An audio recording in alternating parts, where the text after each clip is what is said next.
tous, j'espère que vous allez bien. Dans cette vidéo, je vous montre un petit peu ce qu'il reste encore à planter. Je vous emmène aussi en plantation, bien évidemment, puisque c'est essentiellement ce que je vais faire au mois de mai.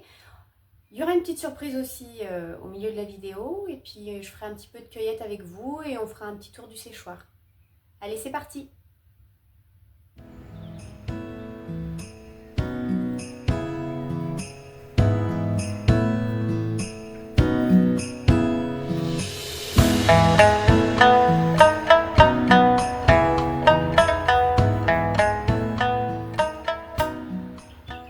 Donc ça, c'est les semis de mauve de Mauritanie qu'on avait fait ensemble, que j'avais rempoté par contre entre temps. Vous voyez qu'ils sont quand même pas trop mal. Et que du coup, je vais planter sur cette zone-là. Voilà, j'ai déjà remis en place les bleuets ainsi que les soucis. Donc effectivement, là on voit les bleuets un peu partout là. Puis les soucis, bon, sont un peu plus loin. J'en ai remis quelques-uns ici. Là, j'ai toute une zone où j'ai déjà planté ce qu'on avait semé ensemble. Maintenant, ils n'ont plus qu'à grossir un peu. Alors là...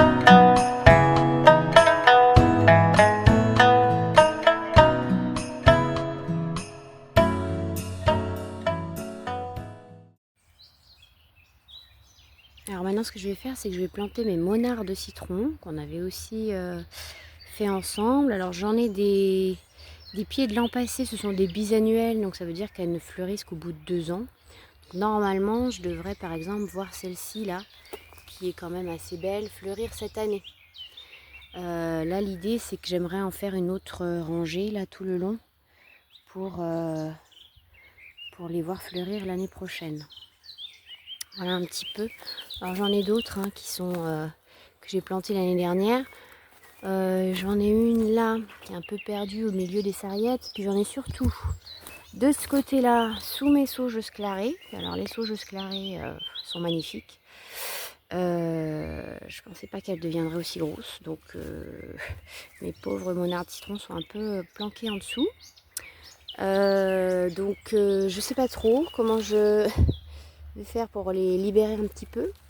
Mais bon, on va attendre que la sauge sclarée fleurisse correctement. Puis après, on verra ce que je peux faire pour peut-être dégager un peu les monardes. Voilà. Allez, c'est parti, je plante celle de cette année.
C'est trop joli.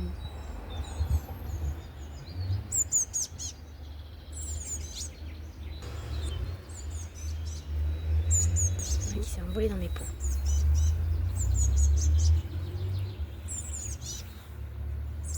Qu'est-ce que tu fais là, mon petit père? Tu t'es dit que c'était une bonne idée d'aller là?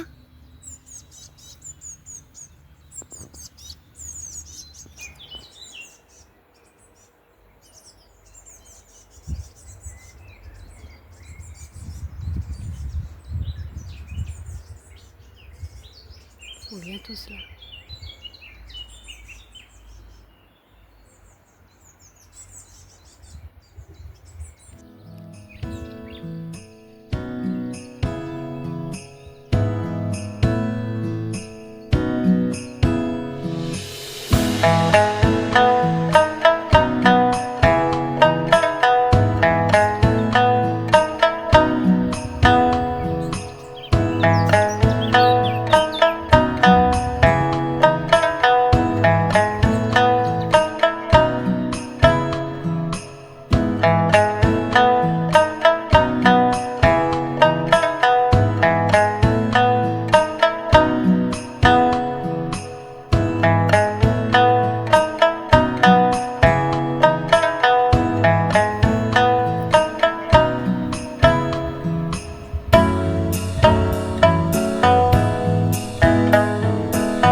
Voilà, donc une fois que les plantes sont bien séchées, je les mets dans des grands sacs en craft, comme ça. En fait, ce sont des sacs à pain. Ça les garde à l'abri de la lumière, ça les garde au sec. Voilà, je vais vous en montrer un petit peu dans les sacs pour que vous voyez un petit peu à quoi ça ressemble et ce que ça donne. Alors voilà par exemple les fleurs de sureau séchées.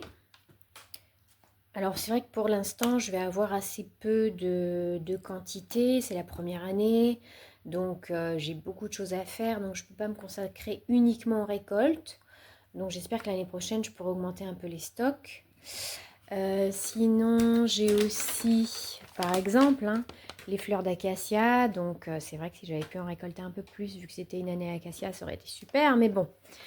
J'ai fait du mieux que j'ai pu. Et puis juste, voilà, un petit peu les pétales de rose. Donc mes rosiers de Damas et de Provins qui ont quand même bien produit vu que c'était la première fois qu'ils donnaient. Donc je trouve que c'est déjà pas mal. Voilà un petit peu quelques exemples. Même si en fait il y en a encore bien d'autres. Voilà, j'espère que cette petite vidéo vous aura plu. Pas sûr qu'il y en aura une deuxième pour le mois de mai puisque ça va tellement vite que j'ai pas vu le temps passer. J'ai planté. J'ai récolté. Donc du coup, j'ai pas eu trop le temps de filmer, de monter. Donc je pense que ce sera une vidéo pour ce mois-ci. En attendant, j'espère qu'elle vous aura plu et puis je vous dis à très vite.